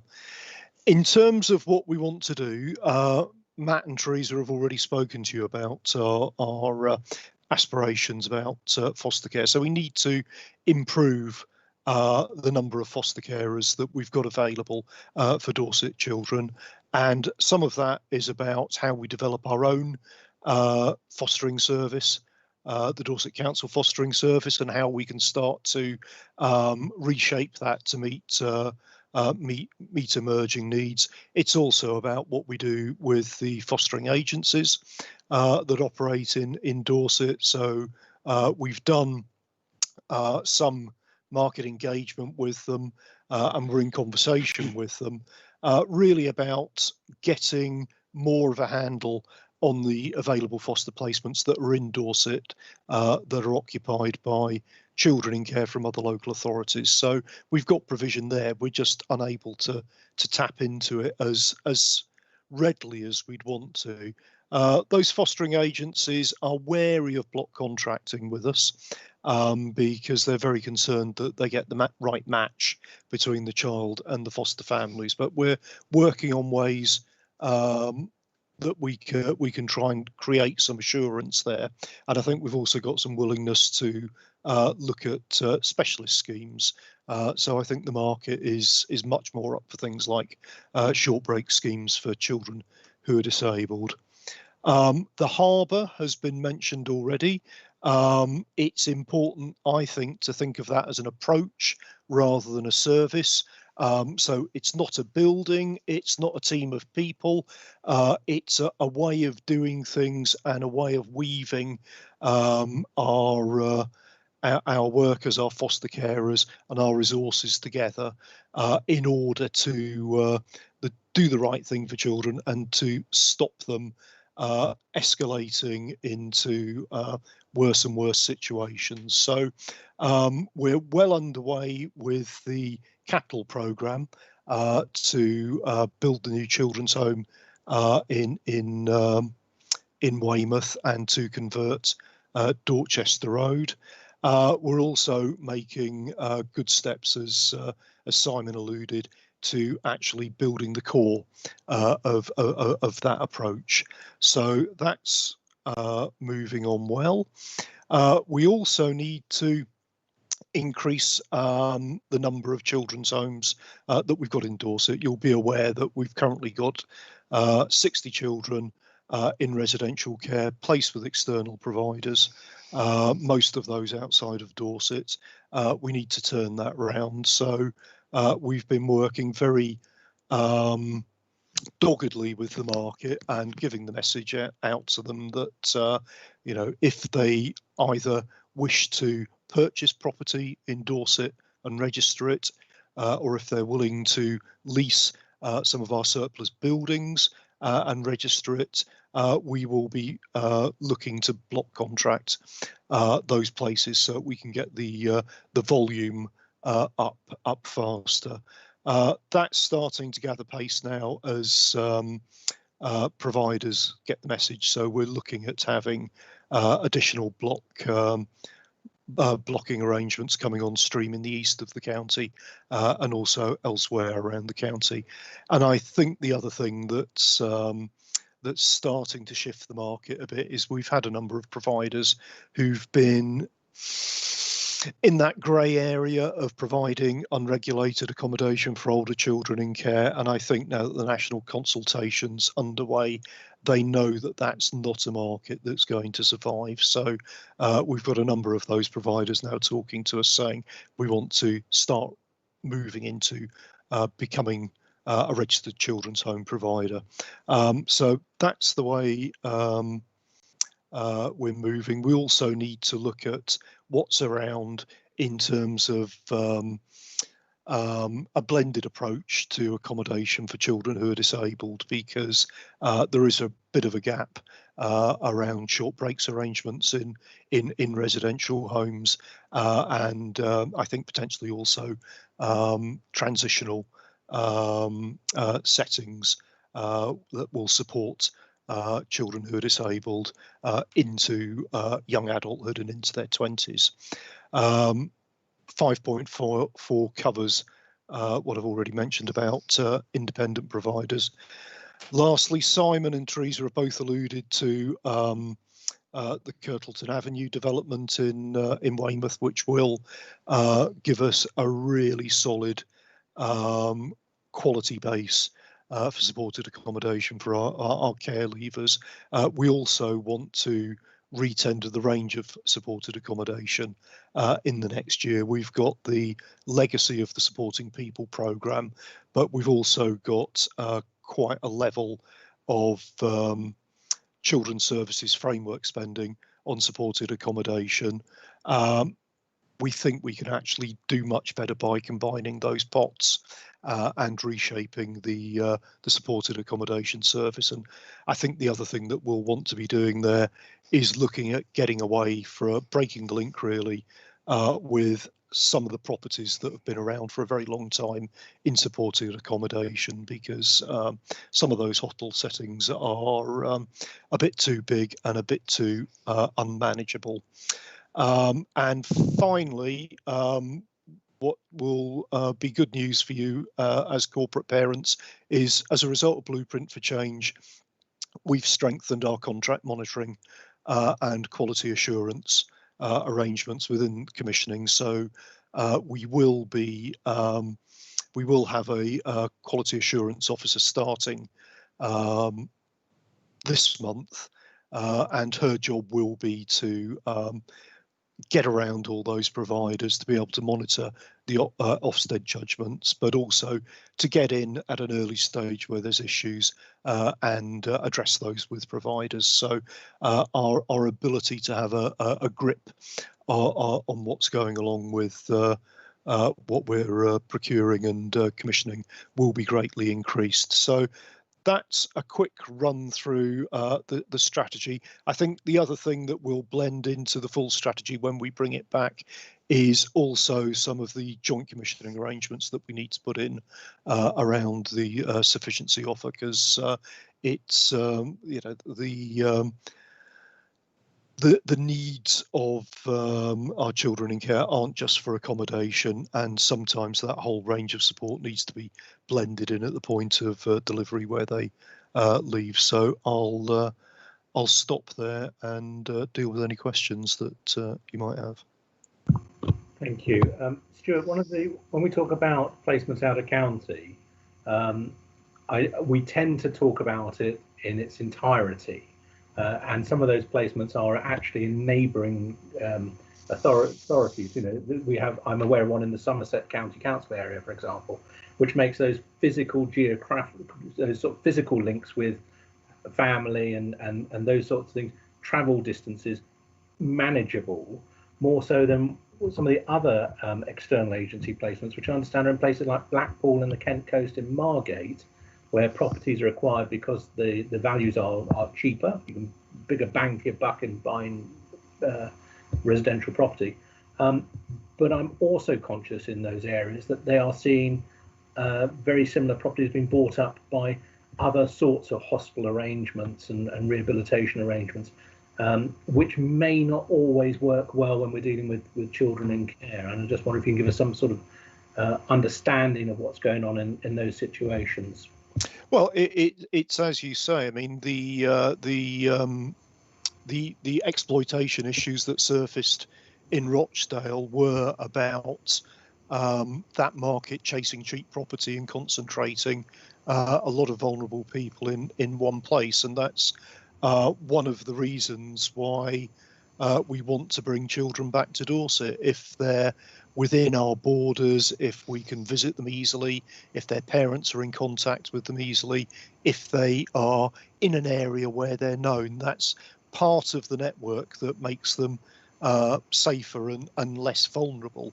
And you know, you're right, it's better if somebody's in Somerset than in Margate, but that's still too far to travel to your own old school on a regular basis, unless it's just over the border and you went to school in Sherborne, for example. But most of the time, even if they're in a neighbouring county, it's enough to break that link with their education, and it's enough to put, you know, a barrier in family contact. It's the difference between being able to pop in or think about when can you catch the bus, or, you know, when have you got a day off that you can do the drive to do the visit. So it removes a lot of the spontaneity that you'd expect to have in those relationships.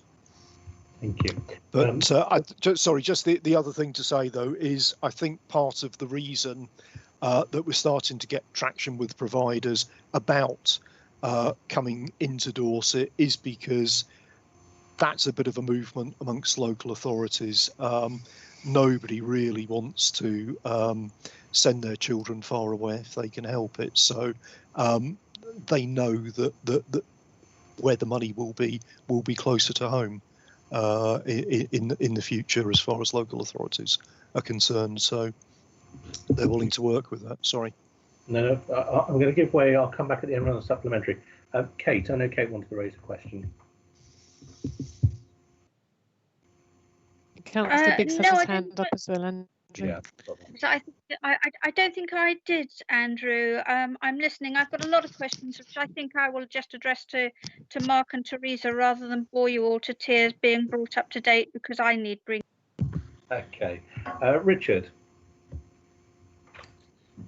Thank you. Yes, I mean, I've heard lots of these things over the years before, you know, and it's it all sounds very good, but the reality tends to be that the market will do what the market wants to do, and we much as we try, you know, we only have limited influence over what the market will do. I'm very pleased that we have decided to, you know, start another unit in Weymouth, but I do wonder that ultimately we will probably need to, if we're interested in localities, as we keep saying, under Blueprint from Change, that should be the same thing, that we should consider another unit in the north of the county or some other parts, you know, and I think that's probably the only thing that's really going to work, because there's some children who would never be in foster care despite our best efforts, you know, or be unsuitable. You know, it's unacceptable that so many are so far out of the county, and I think when people actually realise how far they are out of the county, it's quite shocking. I just don't feel that confident that it's going to really, you know, I think if we were hand on heart here in 2 years' time, we will be in no better place, but perhaps I'm being a bit pessimistic. I think Richard speaks for many members of the board on that one. Teresa, could you offer a response? Yep, I absolutely could, and I think in terms of, you know, climbing up that hill of those range of mountains that are ahead of us, Richard, we've started on the journey. But you're absolutely right. I've inherited 62 children in residential care.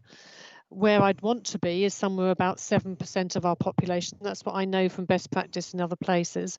So that would be, you know, many less than 62, probably somewhere nearer sort of 25. So we have too many children in residential care generally, and those that we have are that number. And we don't have plans, even in this sufficiency strategy, to build that sort of number of residential. You can imagine what kind of investment that would be bringing forward would be astronomical. However, we are making a really good start with the numbers that we've got coming through now. And once we can be really much more confident about also increasing our fostering numbers.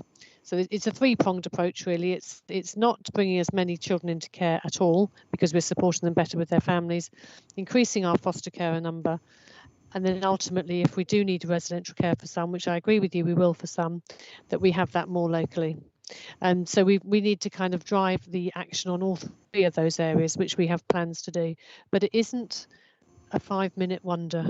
It is a tanker that we're turning, and it's a tanker that's pretty full at the moment. So we're going to continue to do that. We know that we're edging forward on all three of those areas, but we need to keep edging forward, and that's the way to do it, rather than in any way try and promise you that actually we can change that round overnight, because it just doesn't hold, and it can never be in children's best interest to make those kind of swathing changes in such a short period of time.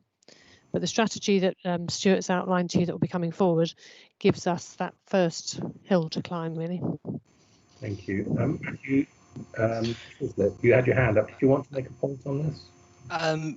Yes, please. Sorry, I did put my hand up, and I think, Teresa, you covered it. I was going to say that this isn't something that's going to be solved overnight, but we are putting in processes. We are looking at our permanency planning, the quality of our permanency planning, to really track those children and get them back into our care in Dorset, into their local communities where we can in a timely manner. Sorry, Teresa, you went on and answered the question there, so thank you for that.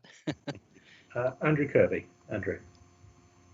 Hi, yeah, Stuart, I like it. It's good, but it's perhaps a little bit fluffy for my liking. In particular, that the aims.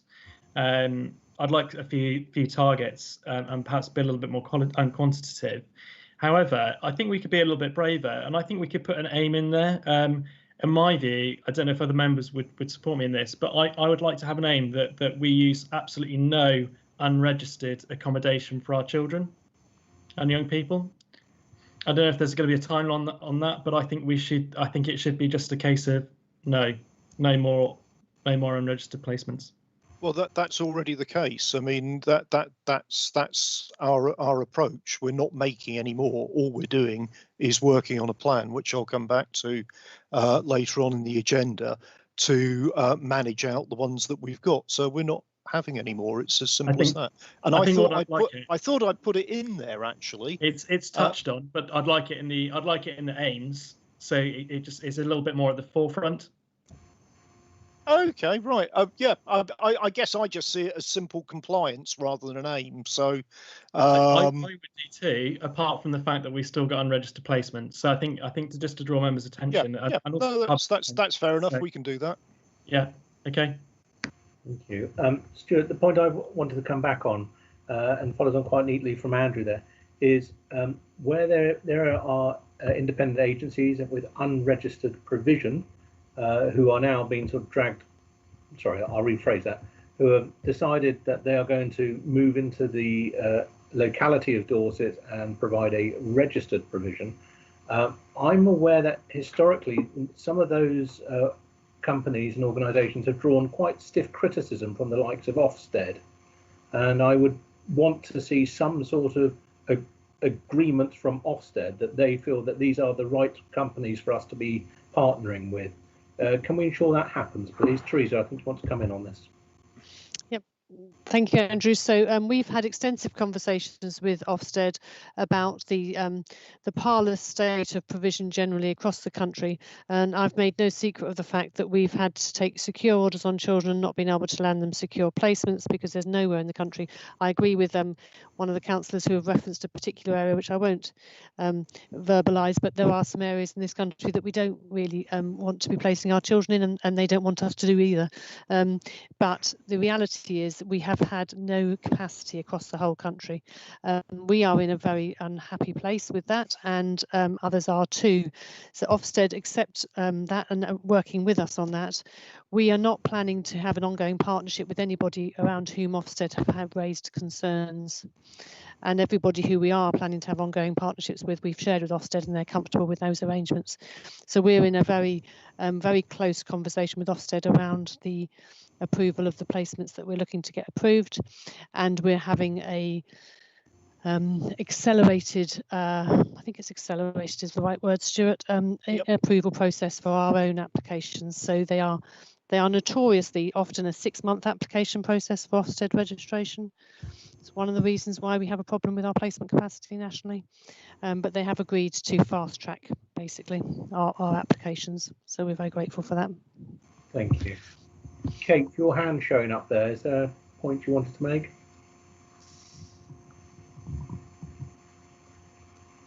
Yes, Andrew, thank you.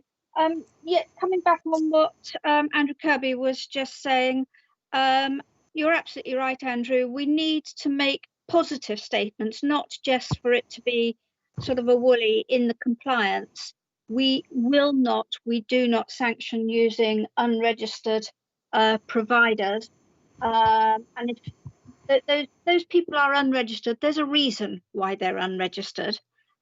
We will only be using registered providers, and we will want to be, and Teresa, I think, has already given us this reassurance that we would want to be very, very sure that they reach the standard that we accept before we place a single one of our children in their care. Agreed. Thanks. Thank you. Is there anybody else who wanted to speak on this agenda item? No. Thank you, Stuart. Thank you very much for the report today. We move on to item 11, corporate parenting strategy. And it's shown as Teresa. Yeah, thank you. I think the agenda needs slightly amending. So it's certainly me to introduce, and Matthew has written the strategy, so he'll be taking us through that. I think it's a very full agenda today, colleagues. My apologies, but this is the curse of not having had full meetings to sign off formal documents. This is an important strategy. It's an important direction of travel, and I'll let Matt take you through it, if I may. Thank you so much. Before I get started, if I do come off video, it's only because of my internet signal, and I'll try to come back in. I've had all sorts of issues with my IT today, as I believe some of my colleagues have as well. Just before I get started as well, I have to say there's almost like a nervous excitement before presenting this to you today, and I'm having to wait to the end. Gosh, so just bear with me if I talk too quickly. You know, in thinking about how I was going to present this, I was thinking about what's the best way to do this. And for me, it's about speaking from the heart and what my value base is. And to be honest with you, I'm very reassured to hear some of the language being used and some of the questions that are being answered by asked by our councillors. These are our children. We have 479 children today in our care. And I guess starting with what is corporate parenting, well, that's the collective term we use to describe our responsibilities for our children in care and our care leavers. In terms of who they are, well, it is all of us, everyone employed by Dorset Council and our councillors as well, and how we access our key stakeholders in the local community to improve outcomes for our children. Why is it important? Well, we know that our children in care and our care leavers have had traumas in their life. They have experienced adverse child experiences. You've probably heard that ACEs that banded around. It's in our gift, though, to be aspirational for them, be ambitious, be creative and flexible in the way that we work with our children and young people, and how we can get alongside them to achieve their full potential. I think that's such an important message and driver for all of us to be involved in. What does the strategy do? Well, it makes clear our responsibilities and our priorities to fulfill our duties. It's also about making clear what our partner agencies are responsible for. It's not just us involved in this. It sets out our key priorities and how we measure progress and success. And a big element to the strategy that I'm going to go through with you today is actually that it's been co-produced, and it's about listening to our young people and care leavers, children, young people, care leavers, and coming up with an end product, as hopefully we'll see. Do you mind if we go on to the next page? Sorry, is it Louise doing that for me? Thank you.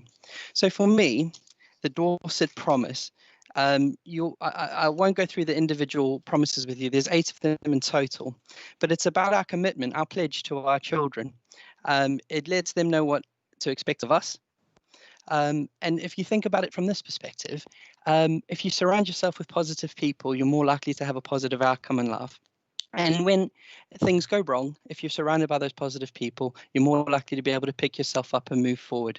That's very much what I feel our role is as corporate parents. And I did like the comment in the chat bar about we're also corporate grandparents.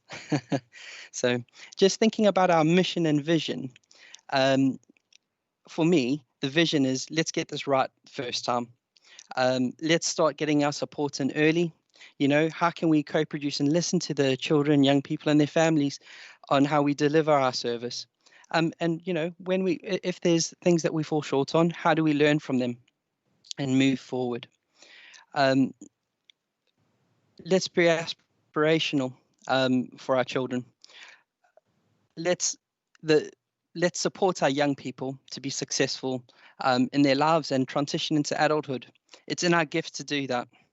In terms of our values, it's always going to, from my perspective, it's always about doing things in collaboration, working together from a strength-based approach. And the key thing for me in Blueprint for Change and the way we move forward is relationship, and how we develop those, not only with the children and young people, but making use of the resources and people that we know within the local community and how we can develop that as an organization so that it is one Dorset. For me, some of the things, for example, are best education provision for our children, and we spoke about training and education earlier. And for me, it's about what opportunities can we access? Is it apprenticeships, things like that we could access? In terms of, sorry, next slide. Sorry, just going on to principles, please. Sorry, priorities.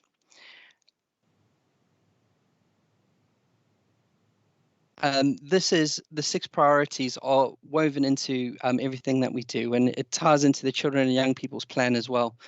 For me, the overarching priority is doing with, not 2 or 4, and getting the service in at the right time. Do you mind if we go to the next slide? Thank you. Channels of feedback and communication are so important. We work with our, Children and Care Council. I'm working with participation people. There are our young people attend the Corporate Parenting Board, and it's about how we get their feedback. So, for example, we have an opt-out service in terms of advocacy, and how that feeds into our Children in Care reviews. We're making use of our young people in interviews of staff coming into the council, in training programs where they're delivering training to our staff, and we're learning from those on a daily basis. So these are all very positive steps. For us, for me, in terms of measuring success, I guess the truth will be, have we made a difference for our young people? And that's something that we'll track through data sets that you could see in more detail at the end of the corporate parenting strategy that's been circulated, and the outcomes for the children that we're working with. Thank you. Next slide. Oh, sorry. I think that's it. Sorry, that is a whistle-stop tour of corporate parenting strategy. Thank you, Matthew. Happy to invite questions. Anybody like to? Are we content? Andrew. Oh, you knew it was going to happen. You knew I was going to. You knew I was going to make. I know what you're going to ask as well. So I really like it, Matthew, and I think that it's the way forwards. I think where my worry is that as a is perhaps not to do the paper, but to do with us as a body. I think we're still really siloed as a panel. Mm-hmm. I think that corporate parenting is obviously not just the responsibility of the panel; it's the responsibility of the whole of Dorset Council. Absolutely. And I don't think we do enough as a council to ensure that, first of all, our staff are aware of their legal responsibilities as corporate parents, and the same with a lot of members.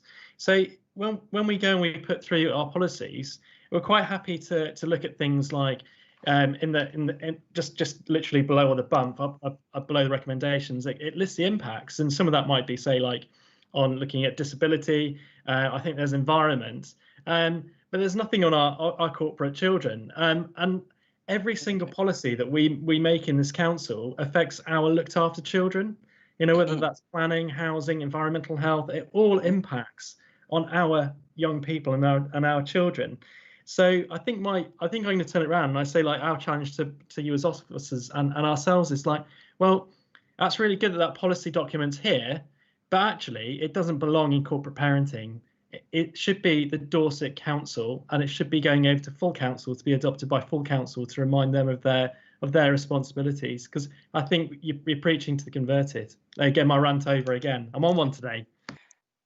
No, thank you very much for that. And to be honest, just to address the first bit, in terms of corporate parenting, you're absolutely right. It should be in every element of our organisation. It is One Dorset. I personally have been pulling together workshops around corporate parenting. We're going to be working with participation people on how that is delivered. We will be filming some of that as well, and looking at how we can have a digital copy of that. So when people are coming in as part of our induction, that they are fully aware of the responsibilities that we all hold as corporate parents. Teresa, in terms of where the corporate parenting strategy sits, I'm not sure if you're able to answer that in more detail. So the corporate parenting strategy is to be signed off by this board. The pledge around children in care and the pledge around being a corporate parent is absolutely an area where we want to bring greater join up with the wider council. And certainly a number of us in this group have had experience of doing that elsewhere, and a real opportunity to sign up to a pledge both for our children in care and our care leavers that can be signed up to by the entire council, and therefore a consideration made around all of those matters. So yes, it's from a point of governance and process, it's important that the board signs off the approach, and then how we get join up and sign into that is what happens in the next stage. What I also wanted to say, I'm sorry, and I jumped a little bit, was actually my challenge for everybody in this room is actually how do we promote, for example, our foster carers and recruitment for foster carers in our local area, which is ultimately going to serve our children in care in the long run. And also, what opportunities can we as a collective look at in terms of promoting, I don't know, apprenticeships, work-based opportunities for our young people. I'm not looking for an answer, I'm just throwing it out there for all of us to consider moving forward. Oh, has it frozen? No. Oh. Thank you. But I think Andrew might have done. Councillor Parry, are you with us? Okay, shall I I don't know, Kate, do you want to take over the chairing, or do you want me to pick up? Okay, no, I'm not sure that I've got everybody on my screen here. As I said right at the start, I'm using a new device. So if I don't catch your hand, please tell me. Richard, Richard Biggs, you wanted to say something? Yeah, it's just to say when I sort of see these documents, I tend to go right to the bit, well, how are we going to measure it? Because that's what we're doing. You know, these are great things, great percentages, but they tend to be just, this is what nationally government is saying you've got to measure, really. So I take that little bit of pinch of salt. We're going to be sort of generally, as we looked at the data sets, comparing ourselves with the national figures. But what we don't often pick up is those subtleties, the trends, whether we're going up and down, how we compared with 3 years ago. And I know it's a really difficult thing because you don't want to, you know, you just end up with so many statistics that becomes unwieldy. But I think, you know, things like employment, you know, okay, what sort of employment? Is it absolute rubbish employment? Is it working in a brothel? I know, you know, to think of the extreme, you know, we want quality employment if possible and success. I know, you know, measured against their abilities, etc. But we want good ambition for them, just as you would your own children if we're corporate parents. You know, and to pick up some of the other points other people have made, you know, the whole council has got to be focused on this, and you know, whether there's, you know, there's a brief sort of target how we've done on employment for our looked after children at full council, just a quick some snapshot headlines that really focus everyone, so it's not just this committee deals with it and it's in that silo. I think we've just got to think, otherwise it just becomes, okay, we've got the plan, the strategy, that will sit on the shelf, we won't look at it again, and we'll get the same statistics, and we won't really find, you know, if officers don't want to point out a thing, you know, we can miss it completely. I'm not sure I'm really being deciding what we do, but that's a comment. Absolutely, and thank you. Oh, sorry. I was going to say thanks, Richard. Andrew Kirby, did you have your hand up again, or have you finished? I think I'm worn out, Chair. Or you've worn us out, Andrew, but thank you for what you were saying. What I wanted to say, Matthew, was first of all, thanks for that presentation. I found it very useful. You made a statement about we need to get it right. There's an old saying that says we seem never to have time to get it right, but we always have time. We always find time to do it again, and it's a truism, I think. On Andrew Kirby's comment about really this is something that all councillors need to know. As some of you, I mean, I know, Teresa, you're aware of the online councillor briefings that we've been doing during lockdown, and I'm led to believe that we'll be continuing to do that.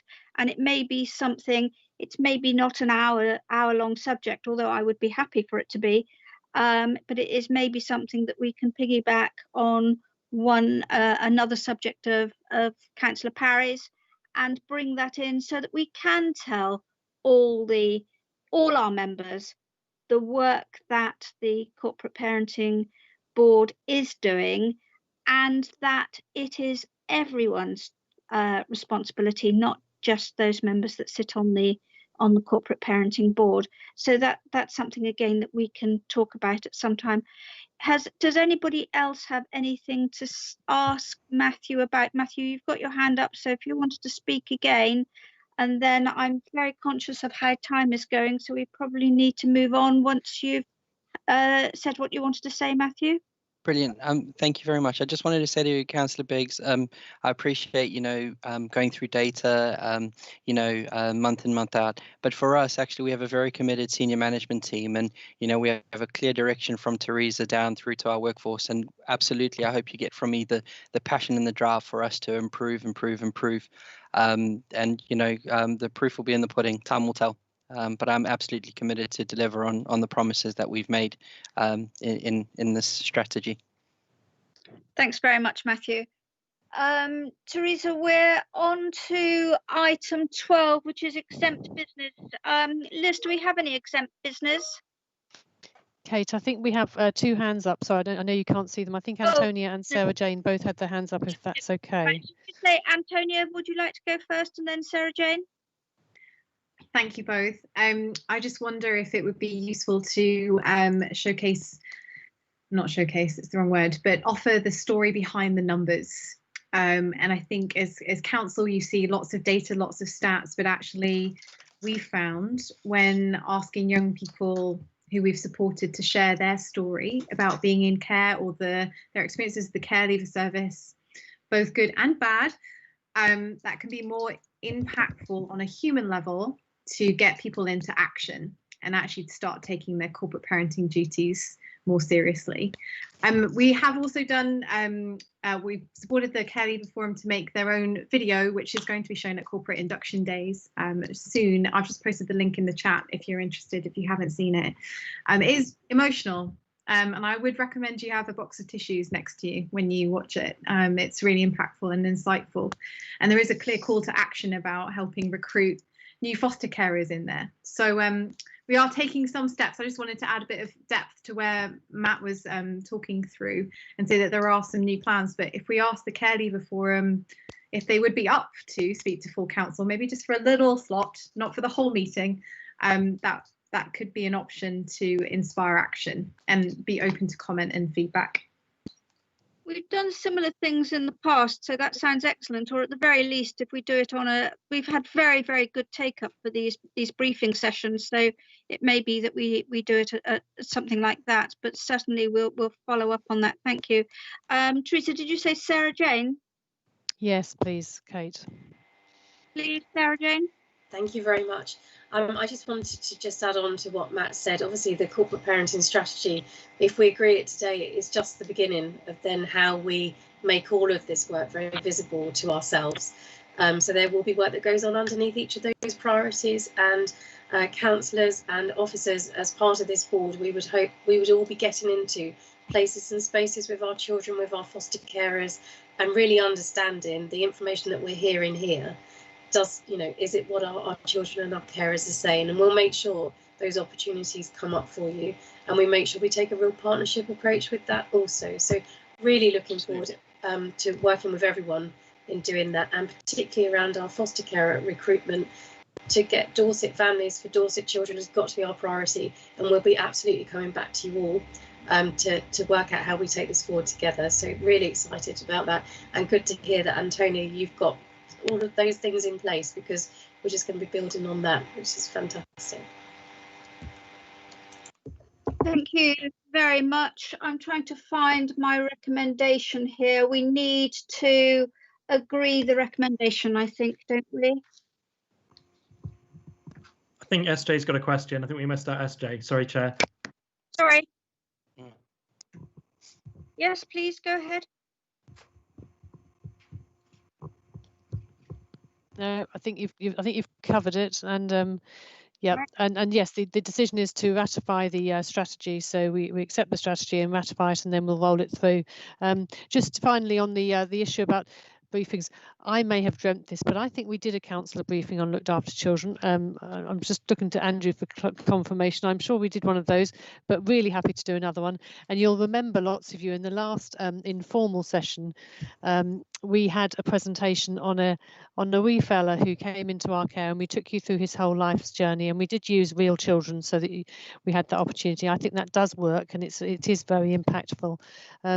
I was certainly thinking about him the other day and thinking actually you'd like to know how he's getting on. So I think we can certainly revisit, and it would be useful to do that, I think. But yes, really at this point you're asked to ratify the strategy, and then we can roll through. Thank you, Teresa. And yes, you are quite right. Thank you, Kate, by the way, for stepping in. Little local distance here now resolved. So, certainly in respect of the webinars for members, which were one of the innovations of COVID, really pleased at the number of members who took the time to listen in and post questions, which were very relevant, and it shows that there really is a great consensus across the council for the work of corporate parenting and our duty of care.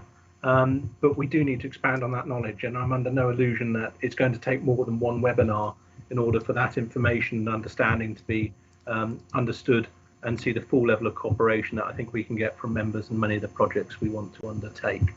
So happy for us to go there again, and we can certainly look at ways of delivering that.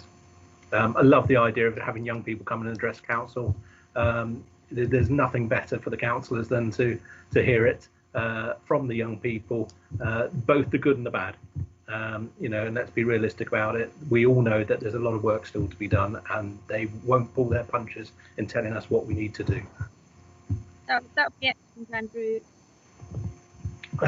You were arriving at the point of agreement on the strategy. Could I look to board members? Are we all in agreement on this? Yes. Yeah. Thank you very much. There is a note in here that Antonia will be leaving the meeting, but Anne is staying on for the last part of it.